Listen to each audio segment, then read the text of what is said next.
Okay, I'm finally ready to attempt the longest title in the history of Star Wars. Star Wars: The New Jedi Order Dark Tide 2 Rune is the third novel in the New Jedi Order series and continues Michael Stackpole's duology, taking place during the New Jedi Order era of Star Wars novels. Anyways, if you want to learn more about the development, check out the video I made on the first part of the duology, Dark Tide Onslaught, and I have a bit more about the New Jedi Order in general in my Vector Prime video.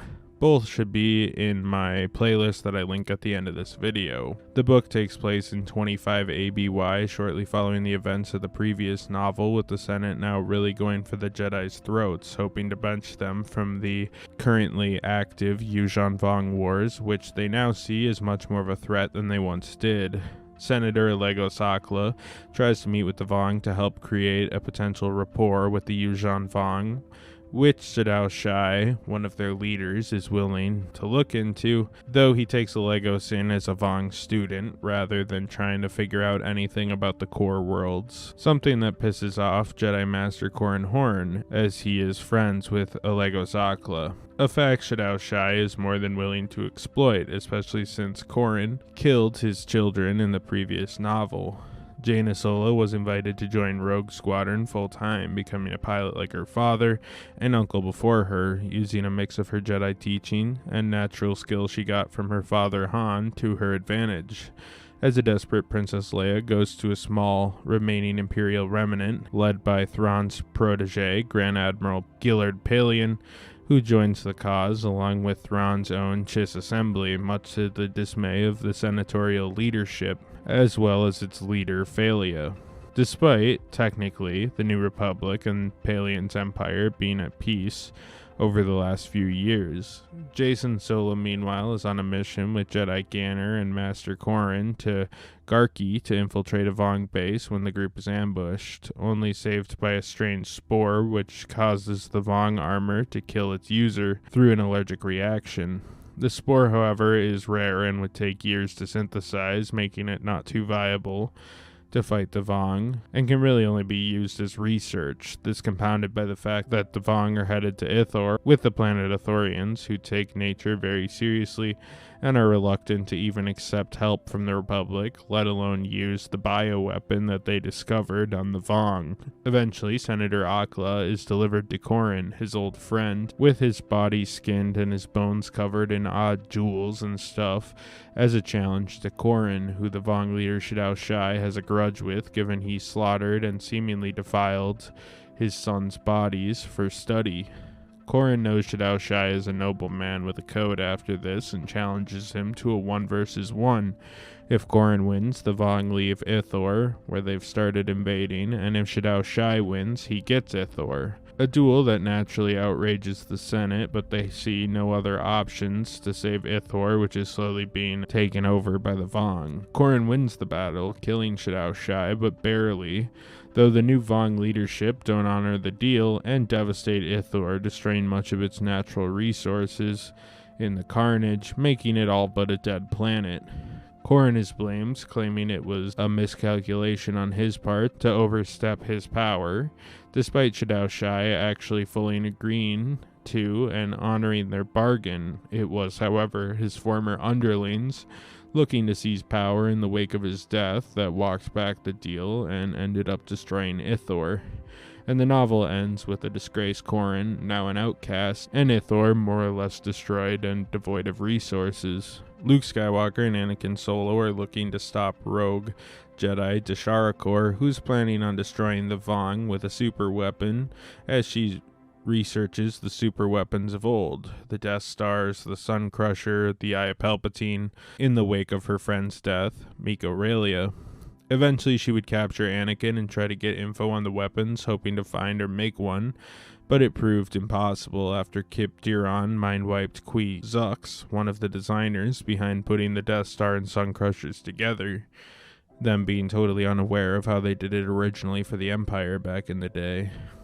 Luke and Anakin eventually pull her back into the fold and the light side, and keep the Jedi away from the super weapon angle, which could really easily lead to a mass exodus from the light side into the dark side. Shortly before Desharakor dies, during the Battle of Ithor, she has a conversation with Anakin that makes him feel more at peace about Chewbacca's death from Vector Prime, as Desharakor finds some peace in Miko Regula's death at the same time. Corran is one of my favorite Jedi of all time. In this book, he's one of Luke's most trusted Jedi allies and is minding his own business, just helping out, when one of his friends from his early Jedi career, Alego Sakla, who eventually became a senator, decides to go on an outreach mission to the Yuuzhan Vong, as Ganner and Jason team up with Corran on Garki to destroy a weak Vong base.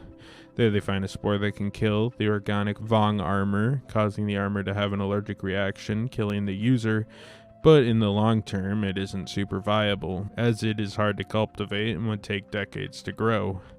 Anyhow, the team converge with the other Jedi on Ithor, where they hear Alego's peace mission went bad and Shadow Shai, his Vong counterpart, murdered him, skinning him and turning him into this fancy skeleton. I don't know what else to call it.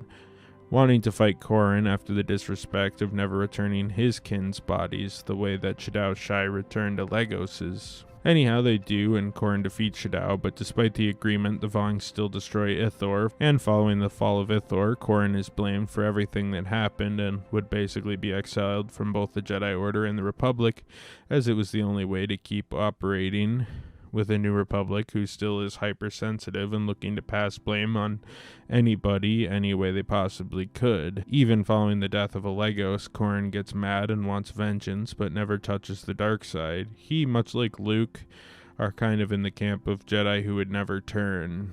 Oh yeah, I guess Luke turned that one time, but whatever, you get the idea. He's basically uncorruptible, even in the face of his best friend's death. Alego Sakla hopes to save the Republic and coexist with Shadow and the Yuuzhan Vong. You see, Alegos doesn't do it out of ego, he just assumes that they must have some common ground somewhere and that he could possibly find it. He even knows it will likely lead to his death. He meets with Shadow Shai and they grow respect for each other, but it really doesn't matter. Shadow still skins him and sends him back to Corran on a platter. It's sad since Alegos and Corran have a really nice relationship in this book, and even going back to books like I, Jedi, where Alegos would first appear, and this death deeply affects Corran for the rest of the series, and is something that comes up when Corran kind of reintegrates with the series down the line. Shadow Shai and the Yuuzhan Vong have no code when it comes to the enemy, and this cements the fact that killing innocents, ambassadors, and turning their back on their agreement after the death of Shadow Shai is just the status quo for them. This shows that even when compared to the wildly corrupt Empire, the Vong are just wild cards. You never know what you're going to get with them. Alegos even dies trying to find solutions to the conflict, but his life was unfortunately wasted and still preceded the destruction of Ithor. This sets up the Vong as such a strange and dangerous threat, which I love, while also putting our leads in one of the most deadly times in galactic history. Gilad Pellaeon and the Imperial Remnant show up in this book. The Imperials start an alliance with the New Republic to help fight off the Vong. Obviously, the Imperials wouldn't really be able to fight off the Vong in the long run, and they're basically in a fractured state, basically allowed to exist ceremonially, and the Republic could use some backup from their Star Destroyers at Pellaeon's disposal.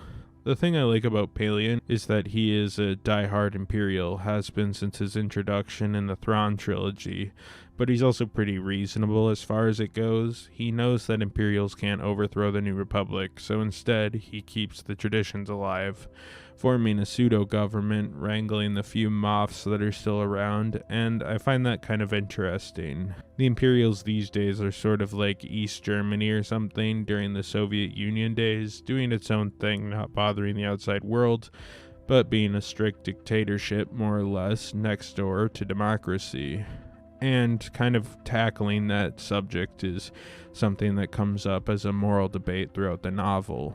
They aren't really fighting with the Republic as a way to maintain the peace, but they're not really loving each other either. In this case, with the common enemy, they end up teaming up.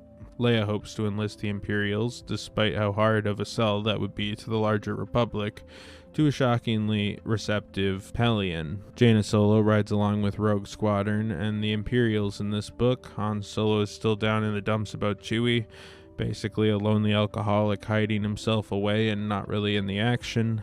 Ganner, who was initially more on Kip's side of Rogue Jedi, Vaughn killers, moves back to the Force-led ranks of Luke Skywalker, especially after working with Corran and Jason Solo.